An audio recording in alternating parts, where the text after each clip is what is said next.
This 8-year-old kid is literally folded backward on a dining table, his spine popping while he screams in multiple non-human voices. A terrifying demon just burst out of a waterbed and dragged him into the dark depths. Now, a priest is desperately chanting Latin, but the kid suddenly leaps up, locks his hands around an old man's throat, and growls, "I am gonna crush your heart." Old man, his sister's boyfriend, can't watch this torture anymore. He grabs the boy, looks right into his bleeding eyes, and yells, "Leave him alone. Take me!" Big mistake. Bro, he just invited a literal demon into his own body. I am Ed Warren, and my wife Lorraine and I have investigated hundreds of paranormal cases, but this one almost killed us. It all started when we were called to document the exorcism of little David Glatzel. The boy was possessed by something extraordinarily powerful.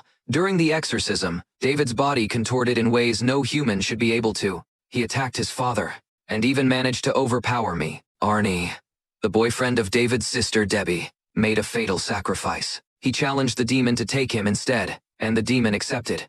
David was saved, but the nightmare for Arnie had just begun. Right after the exorcism, I suffered a massive heart attack. While I was fighting for my life in the hospital, the demon started tormenting Arnie. He started hearing voices, seeing horrific visions, and losing chunks of time. One day, at the kennel where Debbie worked, Arnie was pushed past his breaking point. The demon took complete control. He chased his landlord, Bruno, through the dark corridors. In a demonic frenzy, Arnie stabbed Bruno 22 times.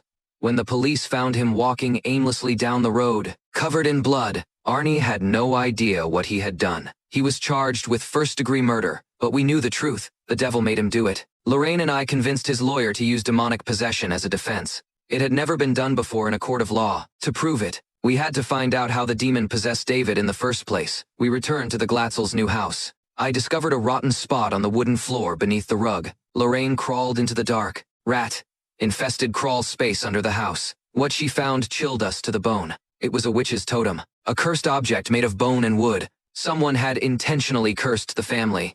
We took the totem to Father Kastner, an expert on the occult and satanic cults. He told us that a Satanist's goal is pure chaos, and breaking the curse would require everything we had. Meanwhile, Arnie was locked in prison, but the demon was still with him. We had to work fast. We learned about another similar case in Danvers.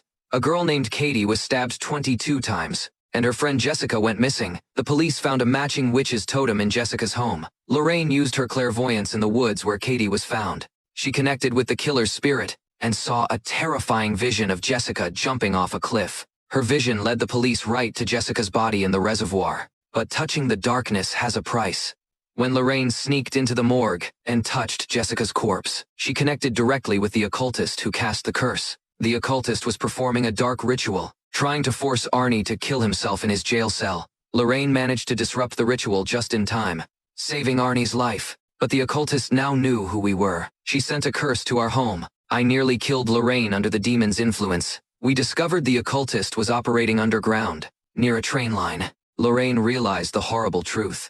The occultist was Father Kastner's secret daughter, Isla. We rushed back to Kastner's farm, but we were too late. Isla had already murdered her father. Lorraine chased her into the underground tunnels, finding her dark altar. I followed, but Isla cast a spell on me, with my eyes blinded by cursed powder. I attacked Lorraine with a sledgehammer. I was completely consumed by rage. But Lorraine called out to me. She reminded me of our love, the love we shared since we were teenagers. Her voice broke the curse.